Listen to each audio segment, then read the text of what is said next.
Animal sacrifice is a very big part of our worship. But that's not the practice of most hardcore BJP supporters in North India. They're not. They're vegetarian. I mean, 80% of India eats meat. But the BJP's entire leadership, think tank, or all, it's a very vegetarian upper caste leadership. Brahmin, Baniya leadership is what is there. They don't understand the native practice of the religion. In fact, BJP friends are surprised that Kurg, which is one of the most Hindu districts in India, in Karnataka, the primary meat they eat is pork. They don't understand that at all. So the BJP's version of Hindutva, as I said, is a North Indian, upper caste, Sanskritized, vegetarian version. And that they thrust that on everybody. That is why there's a pushback from people who practice the faith in many different ways. And again, we don't carry this fear that our faith is under threat. We have no fear that our customs or rituals will not be practiced. That fear mongering of the BJP, which it thrives on, doesn't work in Tamil Nadu.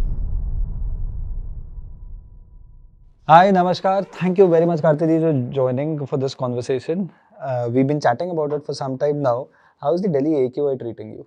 See, to be honest, I'm not normally fussed or bothered by it. But this is the first time that I find my throat a bit scratchy. And in the early morning, it's definitely the smog is, affecting visibility. And that's obviously disrupting, travel schedules. But this is a serious problem. I know many people are affected. My father, gets affected by it, and I know many people who find this very uncomfortable to be here during this time of the year. But I don't think that anybody's got a holistic solution to this problem. I mean, I joked yesterday when somebody asked me. I said yes, pollution, but no solution. In fact, I'm not.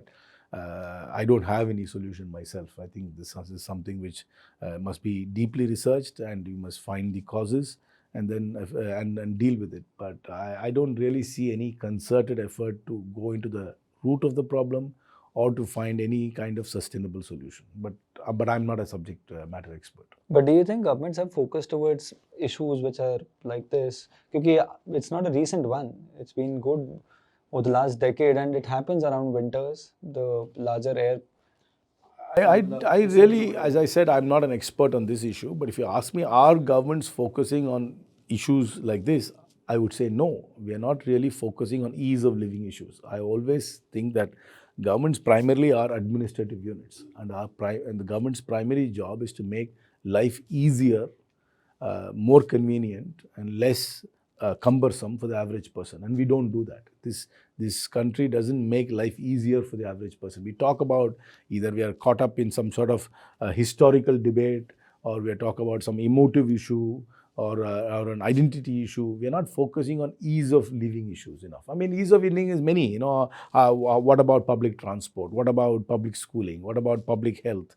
What about safety? What about cleanliness in the street? These are day-to-day issues. For me, my politics is focused on that. Whatever years I have left in politics, I really want to focus only on ease of living issues for the average person. But why do you say that's not the case? Because I'll give you my example. I come from Haryana. I remember traveling to Delhi in, say, 2007-8, and I've found, be it railway stations or bus stations, they were filthy. And that transition has happened in the last 10 years, 11 years. You may believe. Credit may go to the BJP, may not go to the BJP, but at the end of the day, you see some sort of a change happening. I remember traveling to Chhattisgarh, doing some research work near Jashpur, which is north of Chhattisgarh. I found that there were actually villages which did not receive electricity until 4 years ago. See, but that change is happening. The natural progression will always happen. I mean, I'm not saying no progress has happened, but are we an easy country to live in? I don't think we're an easy country to live in. We can do a lot more because our politics is not focusing on ease of living issues. And are we a clean country? Absolutely not. We are not a clean country by any paradigm. I mean, you are a well-traveled person, I'm sure, and this is not a clean country. It's in fact one of our disregard for public spaces is abominable.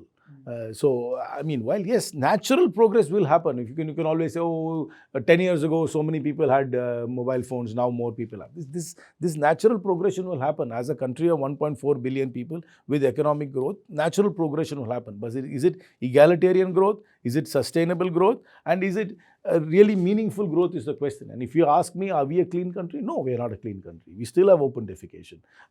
Can we confidently go drink water off the tap? Absolutely not in India. You'll fall sick if you drink water off the tap. I mean, can we say that our cities are not congested? Can the average person's experience in a police station or a court or a hospital, is it a pleasant experience or is it complicated? For an average person who doesn't have the resources or the connections, it's complicated exercise. That's what I'm trying to say. Yes, of course, things will improve. I mean, I know people say, oh, before now, complicated process of getting a passport, now we're getting passports quicker. Of course, you'll get passports quicker. Before, there were days when you had to make trunk calls, and now, just because you have internet and it's cheap data, you're able to make calls. Certain things will improve. Just by efflux of time, it will improve. There's no doubt about that. So what are the points that you suggest that we should focus on? I think we should really start focusing on urban governance. Our urban governance is abysmal.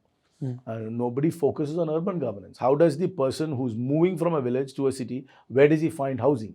Is that housing affordable? Is it quality housing? How is the quality of his public transport? How long does he or she need to commute to come to work? And if they are moving their families here, where do their families put their children to school? Is it quality school? Is it quality education? If they fall ill, where do they go get medical help? And is their experience with law enforcement pleasant? These are the things which you should check. And if they have to buy property, is the process of raising money and registering the property seamless? And is it secure?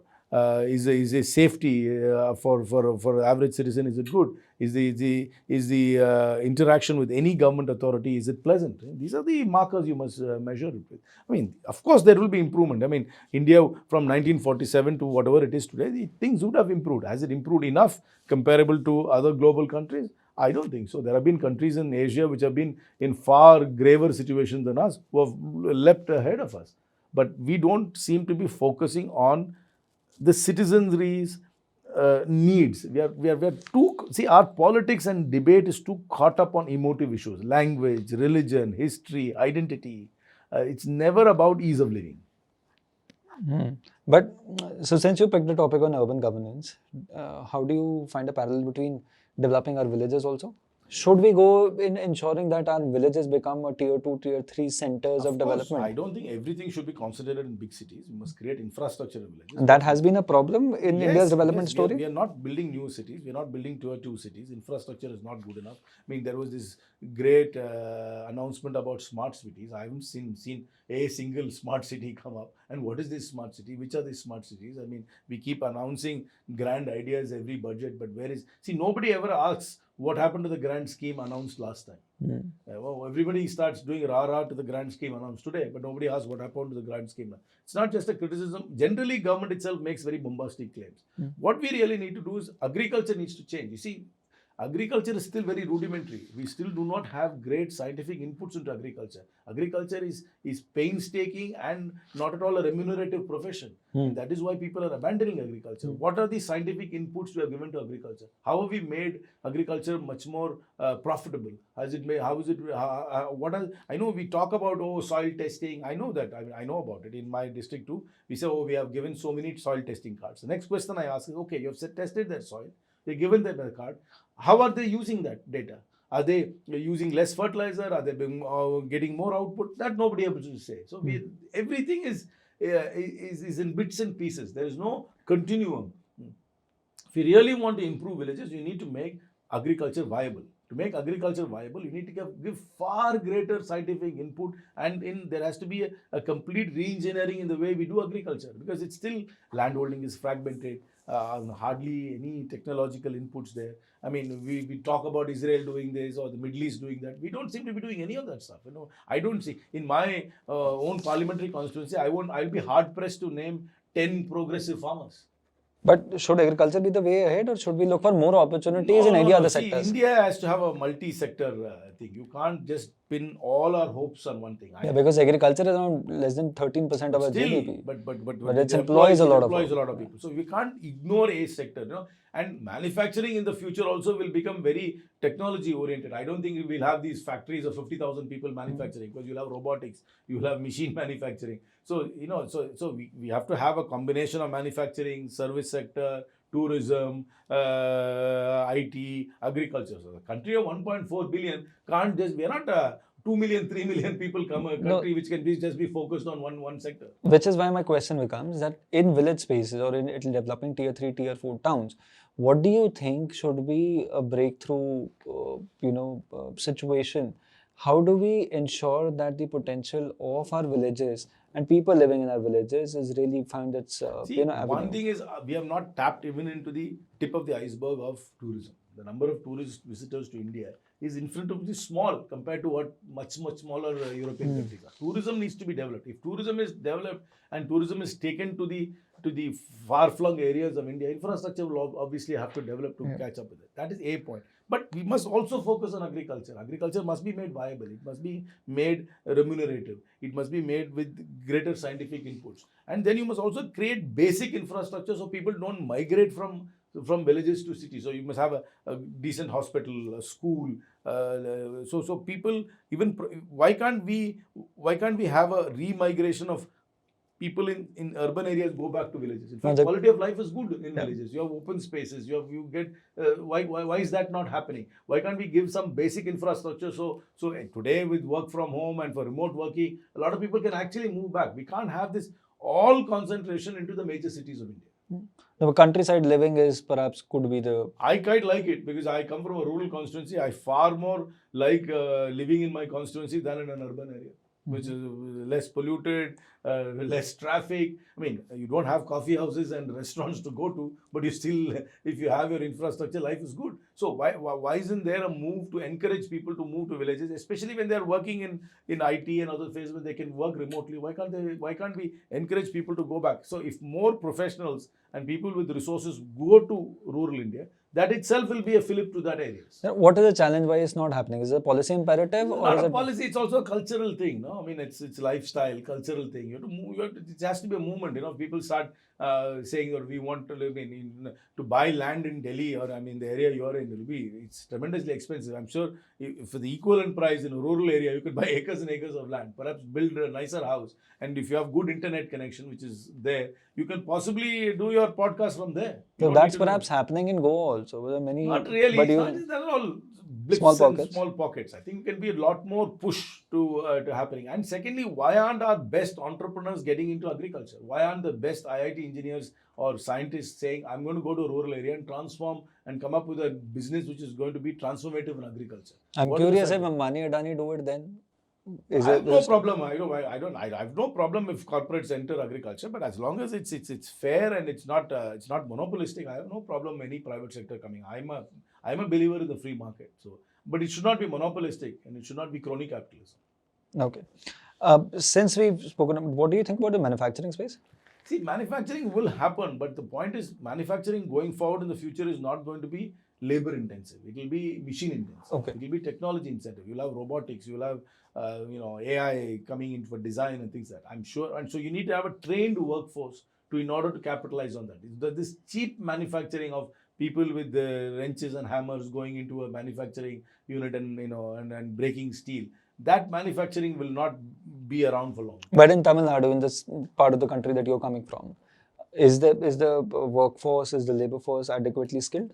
No, I don't think we're adequately skilled in India at all. We are educating people with college degrees and things, but I don't think they necessarily have the skills which the market wants. You see, for example, today, one of the biggest crises in India is that we don't have enough trained people in the construction industry.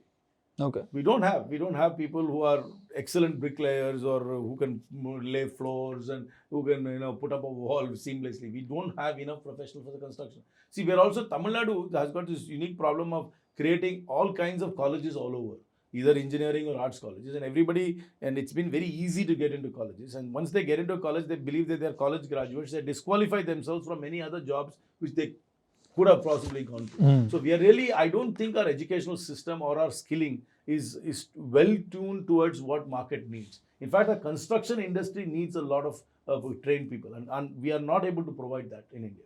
And is there you may have a better idea in Tamil Nadu, are there any courses or ITs or nothing at all? This whole idea of skilling in India is just a mirage. All governments come up with these grand ideas of skilling, but I really don't see any meaningful work being done, and what kind of skilling are they giving? Do we have the curriculum to skill them, which is updated curriculum? Do we have the trainers to skill them? And how long is the skilling programs are? When are they? What are they coming out? And are they working closely with industry so industry absorbs them? See, any skilling program has to work closely with industry. You must ask the industry what you want, and then skill the people and make sure the industry takes it. But I don't see that happening in India at all. I mean, there are all these little programs, grand programs they announce, but I have not really seen any effective output in the ground. If you were to do it, how would you structure it? See, I would first of all call the construction industry and say, what is the kind of skill sets you want? What are the gaps you have? And then say, okay, what is the curriculum? What are the skills these people should have? Then design a curriculum in consultation with them, and then put up a polytechnic or whatever you call them. Put them out and then call for applications and tell these people, okay, once we skill these guys, you must take them out, recruit them immediately. Okay. That chain has to happen. Curriculum and recruitment both must be tied together. So quite often, and it's also said and very popular also, there are always a lot of bureaucratic hurdles when you want to bring a change in India. How do you fix that, or how do you? See, there is a will, you can do it. This is not so complicated. To call the biggest construction companies in India, ask them what is that you're lacking, and then say these are the skill sets we are lacking, these are the skill sets we want. Then come up with a curriculum and set up maybe half a dozen or a dozen training institutes and tell the get industry experts to man them and train them, give them a diploma, and immediately make sure that if this guy comes out, or a man or woman comes out with this kind of a qualification, you should recruit them. Since we've spoken about and we've begun talking about business and capitalism, what do you think? Do you see that there's an immense potential in India? There's a lot of market, of course, available. 1.4 billion people is always a market. And there are also small businesses which are coming up, and there's immense opportunity, it seems, that there is in India. And there are a lot of startups, and people are becoming, the entrepreneurial mindset is out there. What do you think should be a step ahead? How should the country catalyze its own growth? See, as you said, 1.4 billion people will naturally create an internal demand for everything, right? From a safety pin to an aircraft. There will be demand for it, depending on what your capacity to buy. We must encourage people to start businesses, and we must not penalize people if they fail in a business. See, in India, the mindset is somebody fails in a business, or if you take a loan and a business fails, your mindset is always some fraud has happened. Everything need not be fraudulent. It could be market reason. And failure should not be treated in such a negative connotation. In America, in fact, they say fail fast and rise again quickly. And we should encourage that mindset. And entrepreneurship is about risk, and you must encourage people to take risks. But it's a very bureaucratic country. To start something small, and the kind of bureaucratic loops you have to and hoops you have to jump through is complicated. We have to simplify it. I mean, states say single window clearance, but then only when a business acquires land acquisition will be a complication. Then getting a power connection, then getting the road connection. The rules, the regulations, and the bureaucracy is complicated. We need to simplify it. In fact, we must do away with a lot of rules and regulations and make it a little easier for people to start businesses. If they fail, they fail, and allow them an opportunity to start again if there was any kind of fraud or malfeasance in the business. But of course, easier said than done, and which is why easier said than done. But which is why politics need to be more entrepreneurial also. See, politics, unfortunately, I see it's while people think the politicians run the country, it's wrong. It's actually the bureaucrats who are running the country. The politicians are you need a certain skill set to win elections, but rule making is completely in the hands of the bureaucrats in the ministry. The politicians are only stamping houses. Very few politicians have the skill sets of understanding the rules, regulations which are being formed. Everybody else is only towing the party line and going along with it. But they have certain skill sets of managing the constituency. So we are not a politician-run country. We are a top political leadership, and bureaucracy runs the country. Everybody else is only voting according to party lines. But why? I generally think that at the helm, if a politician leads or comes at the very top in its political party or in the government or anywhere in the arena, he or she has the largest sense of how these different domains which operate in making a country successful operate. Now, are you arguing that not many people in this country who understand it? No. See, for example, we had this bill on nuclear safety and allowing private players. It was brought in one day before it was passed. How many of us, and the 750 members of parliament, really applied our mind and did? Everybody voted according to party lines. There was no debate, no consultation, no education on what the bill is all about. But you bring it and you pass it. Same thing with this bill which you brought in replacement of the Manrega, the VBG Ramji bill. How many, one night you brought it in, next 2 days you passed the whole thing in 2 houses. Where is the consultation with the 750 elected members of parliament from Rajya Sabha, Lok Sabha? So how many times did they go back to their constituencies, get feedback from people, come back and reflect on it and then vote? Nothing. So now is the onus is on the parliamentarian to understand and read it on its own and then perhaps do it? The parliamentarian first and foremost must be given resources. Like in every other country, parliamentarians must be given, in my opinion, a minimum of 3 resources: government-funded researchers who can research and educate them on every single legislative business which is coming for it. And parliamentarians must be given whatever legislative business well in advance. They must first be briefed about it, and then they must take it back to their constituencies, seek their constituencies, at least have some sort of a go back to the constituency, say this is the bill is coming up, it has what people feedback, and then come and vote according to their conscience. But that's not happening today. A bill is introduced at midnight, next day there is voting, everybody says a few words and everybody votes according to party lines. The party top leadership of the government decides which bill has to be passed or not. The 750 parliamentarians are only merely a stamping house. There is no application of mind here. Zero application of mind. But Germany does this thing. They have their own, every political party has its own think tank. No, that's not. Every political party has a research wing, no doubt about it, but it's not enough. In my opinion, every parliamentarian must be given 3 researchers attached to themselves on government pay, say, but through a cadre of people you can pick up. Like every judge in the Supreme Court is given 5 researchers.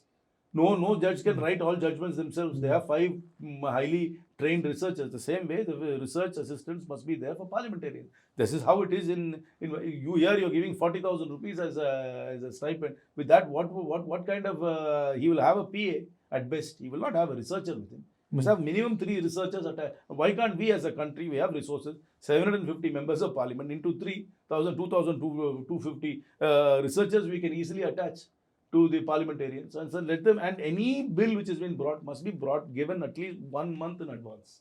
No point bringing it in the night and passing it the next day.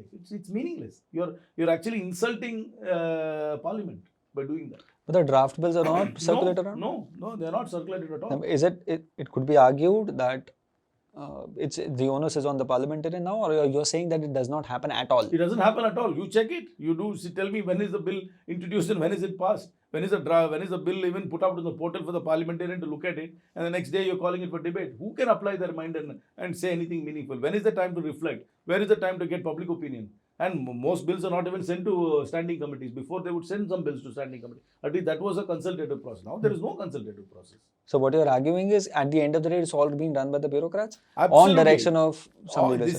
This is top leadership of the government, which is basically Prime Minister and perhaps one other minister, and their bureaucracy. That they are the ones who run the government. The parliamentarians and other ministers are mere stamping houses. That being said, how's life been for you? I mean, I lead a privileged life, but I have my challenges. Tell more. No, it is what it is. I mean, I come from I'm a son of a very prominent politician, so it comes with its natural advantages. But because I'm a son of a prominent politician, I'm also targeted and attacked. So the good and the bad comes along with it. So are you also targeted like you're a nepo kid? Tremendously. In fact, I think I'm the most targeted. I mean, I think the number of bogus cases and frivolous cases filed against anybody, I would have the highest tally. I've been harassed, and I continue to be harassed by many central agencies. But they'll all die a natural death.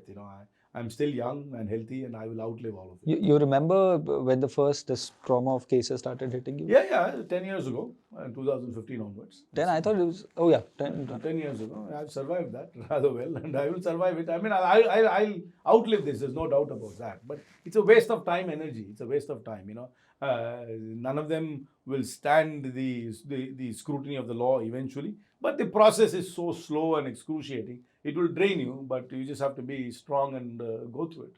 But how's your journey been into politics? See, tell us a bit about what were you doing before politics? See, I grew up in an environment where politics is all around. Yeah. My father was in politics well before I was born.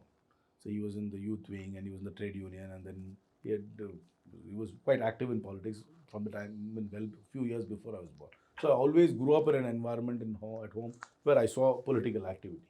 But I've been personally active in politics since '96. I mean, the funny thing is, I actually spoke in my first election when I was 6 years old, when I was 1977. I recited a poem my grandmother had composed. She was a poet on proclaiming the symbol of the Congress party, which was the cow and calf in 1977.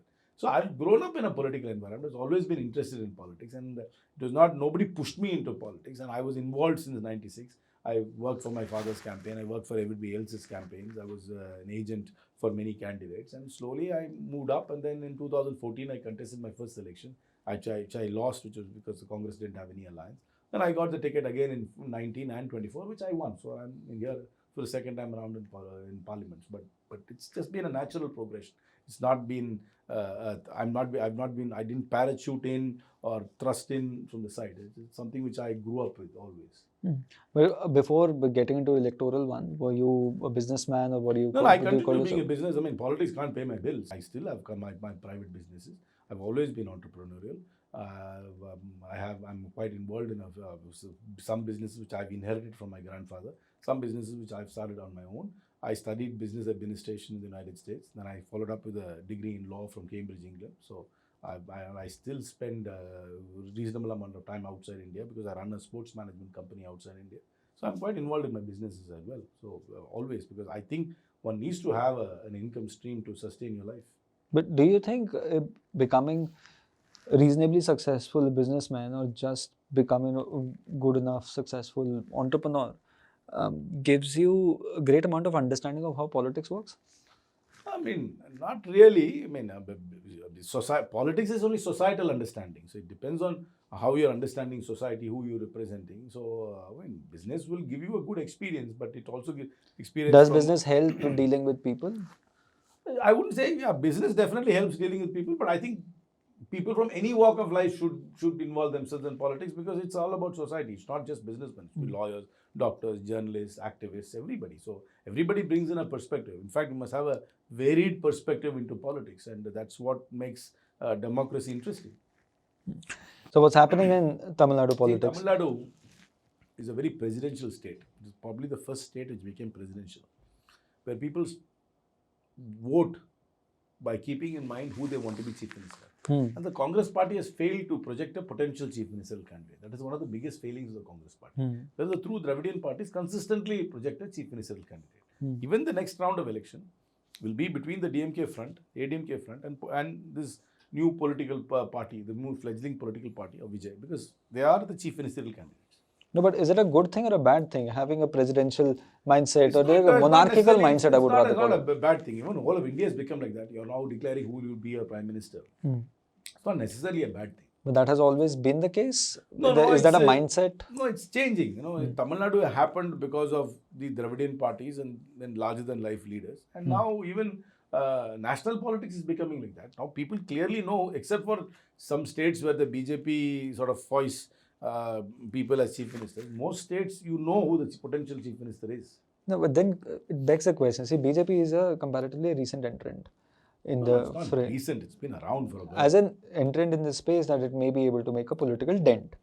My question is that why has Congress failed to change this mindset or scenario? See, in some states where our organization is strong, I think there are about 10 states where our organization is very strong, particularly Kerala, Karnataka, Telangana, Madhya Pradesh, Chhattisgarh, Rajasthan, Haryana, Punjab, Himachal and Uttarakhand will be fine. There are other states where our organization is not strong. Typically in a state where the Congress slips to third or below third, we find it difficult to come back. But in states where either we are number 1 or 2 as political parties, we are always, through that cycle, we are able to come back, and that is throwing up leaders. In states we have slipped to number 3, we are unable to project potential leaders who people look up to as potential chief ministers. No, but Karti, my question is, why has Congress failed to change that mindset in 5 decades in Tamil Nadu? That's because we have not been able to come up with a leader who's captured the imagination. We tried it once in '89 with Mr. G.K. Mopanar, but we gave up that experiment in '91. We didn't persist with that experiment. In '89 when we projected him, we should have continued with it for some more time. But 89 we projected him. We did reasonably well. We won 26 seats. But in 91 we immediately went back to the ADMK. Okay. We did not project a potential chief minister, and there is no logical chief ministerial candidate has also emerged. My father potentially could have emerged, but he was never made the party chief in Tamil Nadu. While you had very prominent positions in Delhi, he was never given the presidentship of the party in Tamil Nadu, not once in his entire year. He's 80 years old now, and he's been in the party since 1968. He's never been given the party leadership. So, you have missed the bus on a couple of occasions by not projecting Mupanar consistently, by not making my father the party chief, and even now we consistently are appointing party chiefs who don't capture the imagination of people at large. So why is that the case? Is because we are too dynastic, or no, dynastic is, see, this dynastic argument can be applied to every political party in India. You start with a national conference. What is the national conference? It is Sheikh Abdullah, Farooq Abdullah, and Omar Abdullah. Every party has got this. That is how society is organized here. That is not the problem why Congress is not winning in Tamil Nadu or not doing well in some other state. You have to adapt to that state and project, and you have to have local leadership which can be looked up to. If in some states we throw up that leadership. For example, in Kerala we are consistently throwing that leadership which people accept. In Karnataka we are able to. In Tamil Nadu we haven't. We tried once, and we didn't pursue with that experiment, and we did not give the opportunity to my father, who could have potentially been that person. But I'm not saying whether he would have surely been that. We've never even tried it, and even now we are not trying that. No, my point about dynasties is not this. We will get into this discussion a bit later. But the point is that does Delhi decide what is going to happen in Congress Tamil Nadu? It is. It's still a very centralized. See, both the national parties are very centralized decision-making structures, whereas regional parties take decisions right there and then. So that is also a failing for both the central parties. That is why some of the reasons why both the national parties lose out to regional parties, because the regional parties, I have a theory, have leadership at the doorstep, whereas the central parties have leadership in the mountain. So that is what is happening. That is what's the reason. That is also a reason, but also no natural leader has emerged in Tamil Nadu.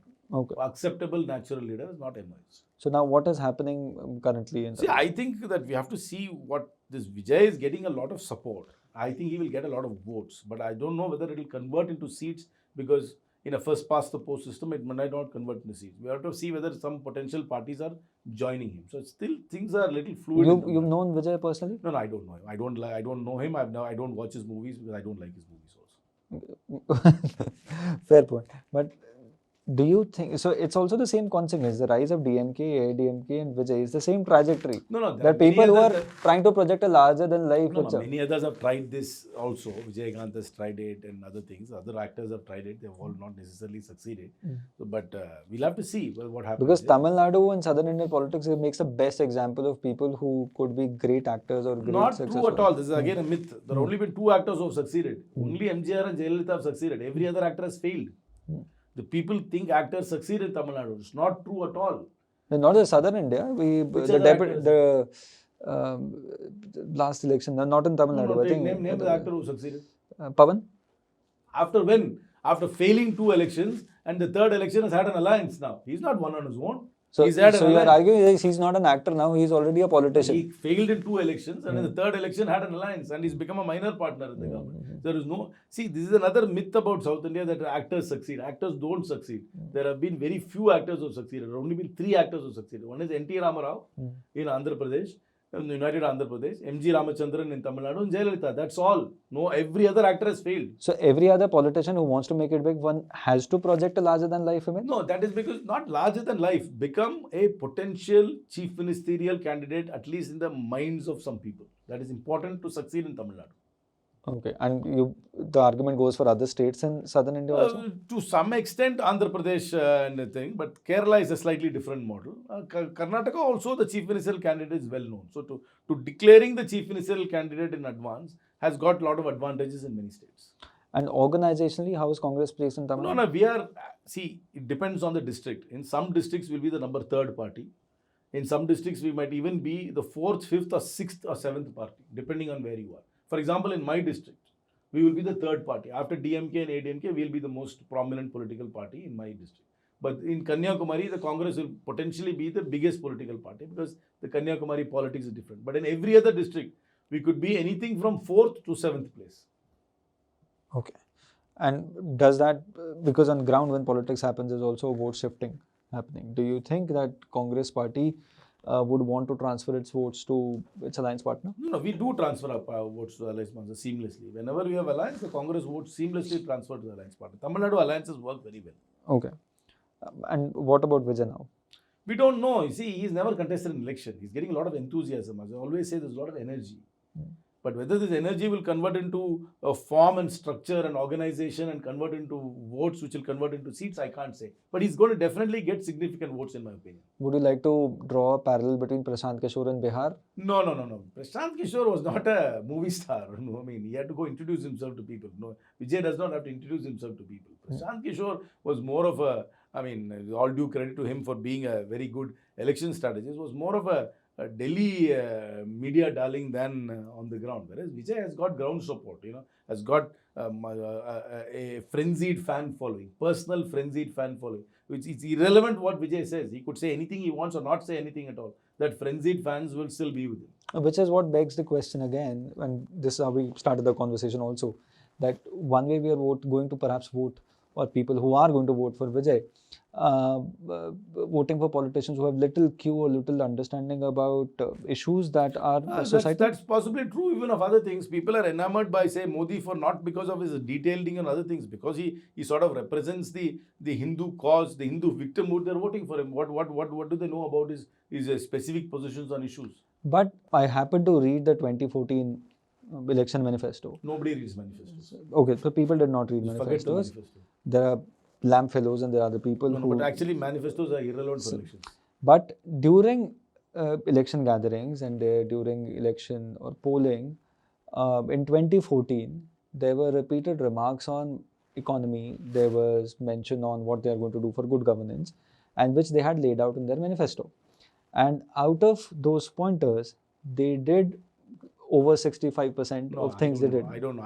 If you're going to pin me to something like that, I need to look at the manifesto, do some research and then come back. I'm not asking you to comment on that. My question then becomes this.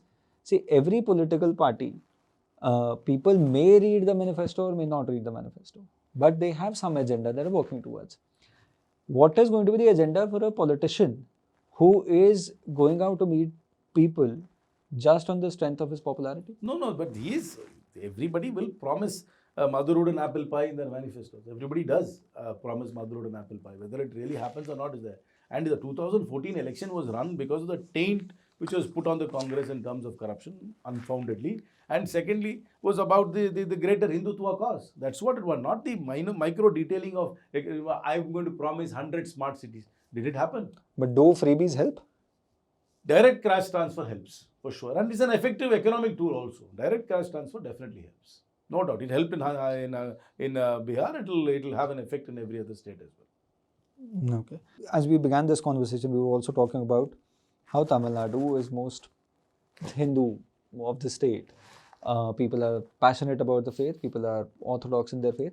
And that, you argued, would become a sore point. Like BJP may not be able to make an entry. Why do you say that? I would like to explain to you. See, per square kilometer, Tamil Nadu has more temples than anywhere else in India. Hindu temples. We break more coconuts every single day. We are the most orthodox, ritualistic people in all of India. There will be not a single Tamilian who will go out of his house without putting vibhuti in his forehead or going to the puja room for 1 minute. Our temples are better preserved than most North Indian temples, more ritualistic than most North Indian. It's a way of life for us. And we don't carry the scars of partition. And we don't have this story of my grandmother's temple has become a mosque, which in North India many people say. So there is no angst. This angst that my faith is under threat or that my practice is under threat is not there in Tamil Nadu. So that fear mongering which BJP normally thrives on, it can't work in Tamil Nadu. And secondly, the version of Hindutva which BJP gives is very Sanskritized, upper caste and vegetarian. I mean, it's their whole practice of the faith, the narrative they give is that. They don't. Is that also orthodox Hinduism? It is not orthodox Hinduism. Okay. Hinduism is a large canvas. I mean, when you say listen to me. Animal sacrifice is a very big part of our worship. But that's not the practice of most hardcore BJP supporters in North India. They are not. They are vegetarian. I mean, 80% of India eats meat. But the BJP's entire leadership, think tank, or all, it's a very vegetarian upper caste leadership. Brahmin, Baniya leadership is what is there. They don't understand the native practice of the religion. In fact, BJP friends are surprised that Kurd, which is one of the most Hindu districts in India, in Karnataka, the primary meat they eat is pork.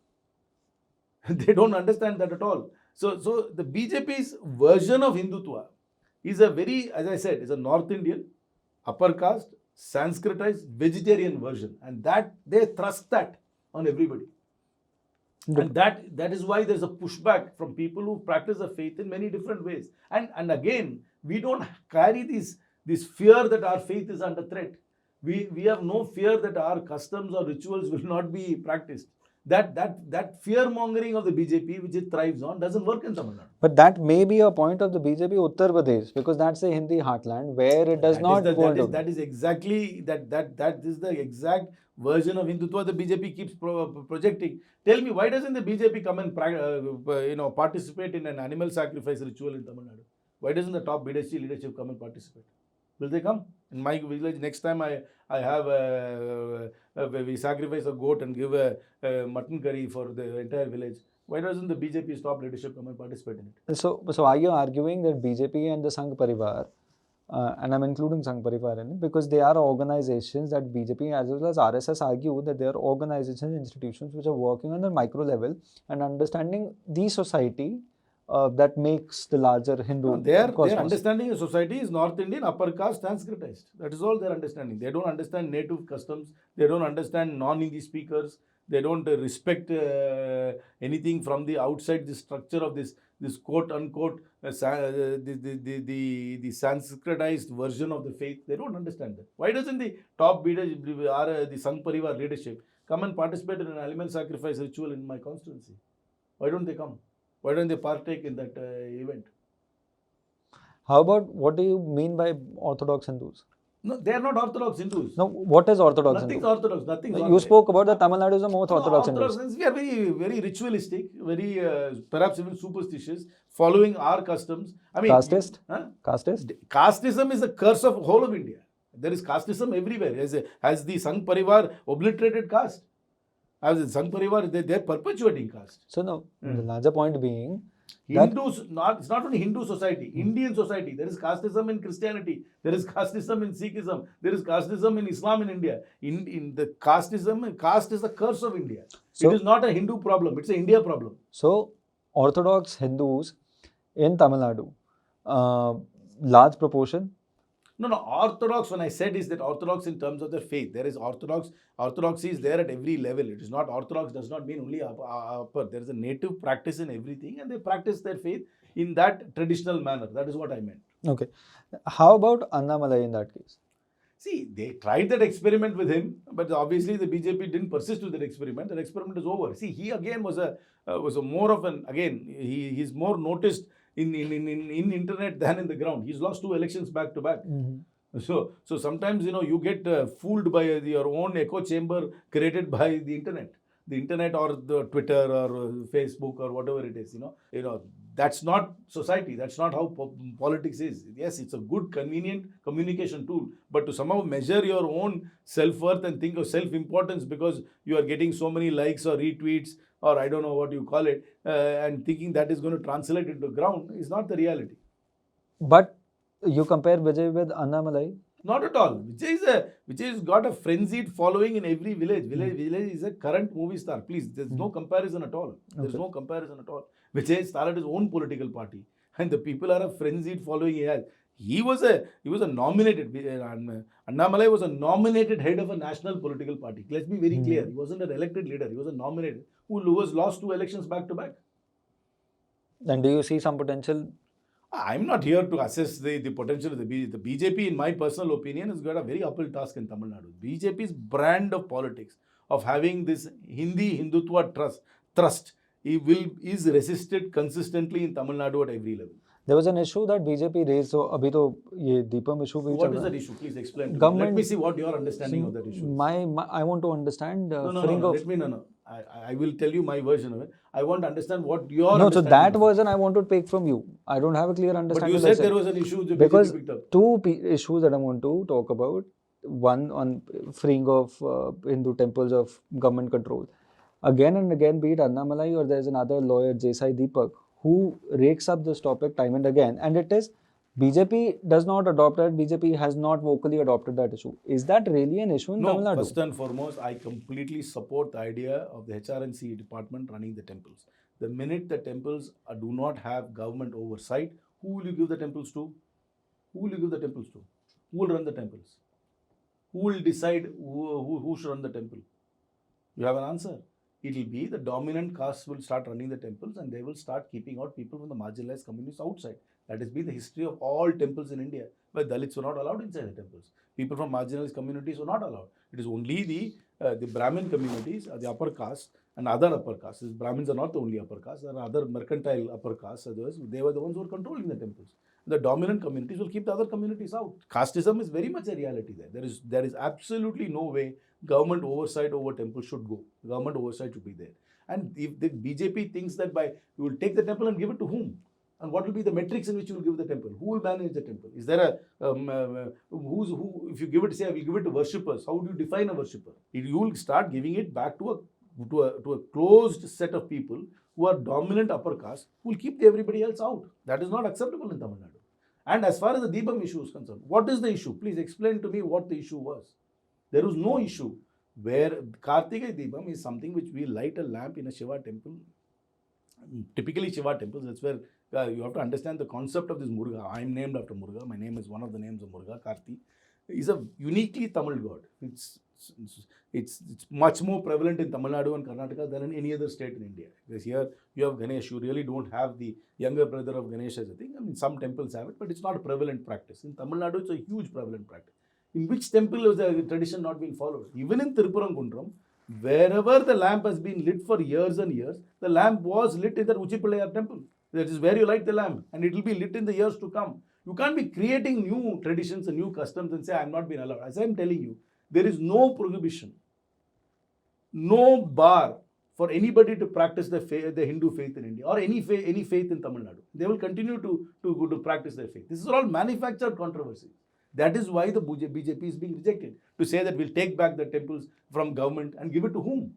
To the dominant communities which kept the people out. That is why the Dravidian movement came about. That is why the temple liberation movement came about. So this is all the names you are mentioning are greater internet sensations among the upper communities than they have any resonance on the ground. Okay. We roll back to dynasty and dynastic politics and dynasties in Indian politics. You spoke earlier about how dynasties in political system is not just an Indian phenomenon, it's largely a South Asian phenomenon. Correct. For a society to progress in the near future, or how do we want to see perhaps our country in the next century, do you think dynastic politics is the only answer, or is it the right way to go about it? Dynastic politics will fade out, but it will take time. How will it fade out? What's the scenario that you're weaving? See, it might not happen in my lifetime.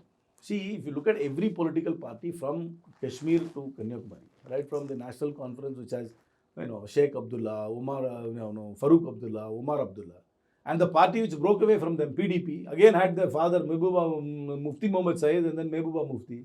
Then you go to Punjab, it is the Akalis, which are the Badals there. And you come to Haryana, your state, the Devilal family, which had such an overwhelming, then the Bansilal and Bhajanlal families were overwhelming influence. Then you come to Uttar Pradesh, the Mulayam Singh's family, you go to Lalu Prasad's family, and even the parties which broke away from the Congress. Say, for example, Mamata Banerjee, who's her heir? Her nephew is there. And look at Mayawati's party. She had a close relationship with Kanchiram, and she was the protege. And now who's her heir? Her nephew is there.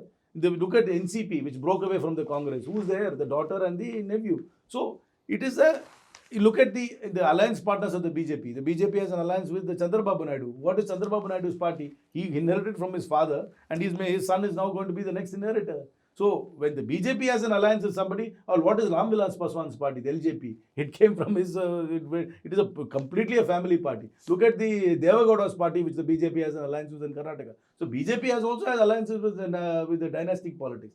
BJP itself might not fall into that thing because the national leadership might not be confined to a party. But even in that party, many second-tier leaders are progeny of other leaders. Mr. Rajnath Singh's son is an MLA. Vasna Raj's son is an MP. Mahajan's daughter was an MP. Munde's daughter was an MP. I mean, Fadnavis's father was in politics. Pradhan's father was in politics. Goyal's father was the treasurer of the party. I can equally name numbers. So this is an Asian phenomenon. Same thing with the DMK. The same thing with Naveen Patnaik's party. It's a situation, but over a period of time, parties will fade out, new leadership will come, and this was the case in Europe or anywhere else in the world. No, but dynastic politics, you think it will fade out? It will fade out over a period of time. Over a period of time. I don't know what period of time is that. Sociologists and others must say, but it will fade out over a period of time. So, but dynastic politics end up disregarding meritocracy? See, dynastic politics intrinsically is anti-meritocratic because it sort of gives an entitled position for certain people. That is true. But that is the cultural setup here. So today, if you go ask me, and say, go to the TDP and say, can anybody else other than Chandrababu Naidu or his son become a leader? The party cadre won't accept. You come to the DMK and say, will anybody else other than say Stalin or his son who can be the leader? The cadre won't accept. The one may argue that it's also the case with every other trade in India. Like a son of a doctor would become, has a better advantage. Not necessarily. He inherits definitely a certain goodwill. Businesses are passed on generation to generation. As I said, this is a South Asia phenomenon. It will fade out over a period of time. This was the case in Europe. This was the case in America as well. But it will fade out over a period of time. In fact, the country which has the maximum number of familial connections in politics, you'll be surprised to know, in the world is Japan. 70% of the members of the Diet, which is the parliament in Japan, have had a member of their family who's been a parliamentarian or in politics before. 70%. And how about Congress leadership? Do you think the party is in a position, because your family has held significant clout in the Congress party? No, we don't have national significance. We have significance in Tamil Nadu and particularly in a constituency. That's all. But the national significance is with the Nehru Gandhi family. The average cadre identifies with them. There is an emotional bond. They accept them. As they accept Chandrababu Naidu in TDP, or they accept Stalin in DMK, as they accept the Abdullahs in Kashmir, or they accept the Thakres in the Sena, or they accept Lalu Yadav's family in Bihar, or Akhilesh's family in UP. The same way, there is an emotive connect with them. Whether there can be another leadership outside them within the Congress party, I don't think so in the short run. But do you agree that that emotive connect with that one family, that the numbers have declined considerably? See, the politics, nobody is penalizing the Congress party because of our leadership structure. We are losing election where our organization is weaker and where we have lost out in the overall narrative. Whereas the Hindutva narrative in north of India seems to have overtaken the narrative of the left of center, inclusive, secular agenda of the Congress party. That's all. Nobody is penalizing the Congress party. Nobody is saying, I won't vote for the Congress party because so and so is the leader of the party. I don't think that's ever happening. You think that it's not happening right now? Maybe urban middle class India sometimes gets put off by this, but urban middle class India also tends to vote for dynastic politics. I mean, doesn't Chennai vote for the DMK? Doesn't urban centers in Andhra Pradesh and in other places also vote for dynastic politics? Okay, leave urban middle class. Do you think people in agriculturists, people in Indian hinterlands accept Rahul Gandhi or accept Nehru Gandhi family as a leader of the Congress party? Yes or no? Of course they do. They do. And they're still losing elections. That is not because of that. We're losing elections because the Hindutva agenda has overtaken the agenda which we are putting forward. The Hindutva identity, this victimhood of Hindus. They're saying the Hindus are under threat. So we need to have this muscular, nationalist Hindutva government in order to counter that. That narrative is going. It's nothing to do with the leadership. Okay, so the upper class also, which has enough to take care of themselves, are they voting for? But they did, no, 2000, not as if the Congress loses all elections from 4 to 14 we were there. This is just a cycle. This is not going to be there forever. There was a narrative which was given from 2014. That narrative is overwhelming. See, the BJP doesn't win 50% of the vote in India. The BJP wins about 33% of the vote in India. That's all it wins. In a first past the post system with alliances, you win a disproportionate number of seats. Overwhelming number of Indians don't vote for the BJP per se. So They don't. So you argue vociferously that Nehru Gandhi's family control over the Congress party and their acceptance by the Indian voters has not really taken any See, hit. that is not the reason why the Congress party is there. See, the cadre of the party accept them completely. That is not the That the cadre has to do it. no, Organizationally. they are. So no, if the guy doesn't like it, he'll go to another party. The fellow who's happy will be there. The fellow who's not. See, somebody who doesn't like Chandrababu Naidu's leadership will leave the TDP and go to another party. The chap who doesn't like the YSR Jagan's leadership will go to another party. Same way, whoever is in the Congress party, in my opinion, accepts them that they are the centrifugal force. But that is not the reason why we are losing or winning elections. Winning and losing elections is about local politics, is about structures there, and about the narrative. Maybe the narrative we are giving today in the Hindi heartland is getting subsumed by this Hindutva agenda, this for muscular nationalist agenda, and this Hindu victimhood agenda. That is overwhelming us, that's all. It is not as if the Congress didn't do economic. We are the party of economic reform. We are the party which bought the rural employment guarantee scheme. We are the party which wrote off farm loans. There was a time when that agenda worked. But then this overwhelming Hindu nationalism agenda has now come. That has subsumed us and that is submerged us and has gone ahead. That's all. But the narrative can change going forward. So much that it has taken the number of Lok Sabha seats. So what? It's only 3 elections. Yeah, it's not time infinite. You are living in this world, so you think this is some huge period of time. 3 elections is no big deal. What's the big deal? 3 elections. There are many parties which lose 3 elections and come back. Fair point. That being said, quite enjoyed our conversation, and thank you for taking out the time. I think we've covered a large spectrum of issues. So put it in smaller snatches. Yeah, I'll do that. But before we close this conversation, since you speak, you understand the country with a longer timeline, the longer timeline, where do you think our country is headed, and what are the issues, 3 issues that it needs to tackle, and 3 opportunities that exist for the young people of India? See, we need to focus on urban governance and ease of living issues, and we need to focus on skilling. We have a young population, hungry population, aspirational population, but they need to be given skills which can be absorbed by the market. And we need to simplify government and the interface government has with people. It can't be so complicated, and it cannot be confrontational, and it should not. The government is still very colonial. It's nothing, I'm not just blaming this government. Generally, government in India is very colonial. Every institution of government is to control, is to subjugate. That mindset has to go. Government is only an enabler. That mindset has to change. That's not going to happen overnight, but we need to work on that and start being more delivery oriented.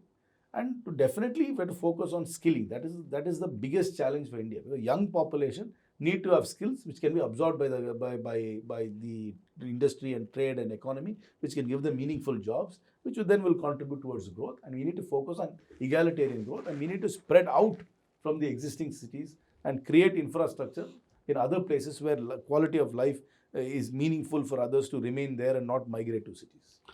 And 3 opportunities for the young people of India. Where do you see opportunities? See, industry needs people, but we are not skilling them well. Unless we skill people. See, people talk about AI. What do you mean by AI? Does anybody have a set curriculum to teach somebody on AI? Technology is a huge opportunity, but we need skilling, we need training, we need curriculum, we need testing, you need to make sure that it's industry ready. So we are very good in saying, oh, AI. What does it even mean? I mean, do we have the teachers to teach things? Are those teachers getting updated? So another thing is the problem is we don't update our curriculum all of that. So it takes years to update our curriculum. because the technology changes faster than your updation, right? In the last 10 years, so much of technological advances have taken shape that it seems redundant. Who can teach that? So opportunities are there, but we are not, see, if there is one sector you tell me with a great opportunity, I think is tourism. I think for a country which has so much potential, history, culture, heritage, food, we are hardly getting the required number of tourists. For that, we need to create the infrastructure and the environment to welcome tourists in a greater numbers. Apart from that? I mean, tourism, service sector, that will... See, tourism is not just people coming here. It starts from the process of getting a visa, flying in a good airline, landing in a good airport, driving in a good road. So all industry that is attached to The tourism. tourism is a huge, continuum. That continuum has to be set right. So you can't just say, oh, I have great Taj Mahal. Fine. But how do you come there? You need to get a visa, you need to land in we have a good airline, good experience in the airport, good drive to wherever you're staying, good hotel, good place to eat, safe place to travel, walk around, all, then see Taj Mahal and come back, guides who speak multiple languages, who can guide. So that ecosystem has to be there. Creating that ecosystem for tourism will create a lot of jobs. So realistically speaking, tourism is one sector that you think in the next 50 odd years can make a necessary Huge, impact. yes, of course. I mean, the city of Paris gets more tourists than entire India. Look at the stats. One city, Paris, gets more tourists than entire India. Why is that? Why shouldn't we be the hub of tourism of the world? We have so much to show. We have much more to show than Europe. Our history is greater, culture is greater, food is much, much better. Why are we not showing it? But do we think that different parts of the country can anyhow synchronize and work towards? Yes, if you create the infrastructure, then that will create jobs. But in terms of idea that Of course, everybody of comes course. together and Yes, think yes, in that you infrastructure. have to. You have to orient the country towards tourism. It's opportunity. It's a huge opportunity. That being said, thank you very much for your time. Quite enjoyed myself. Thank you.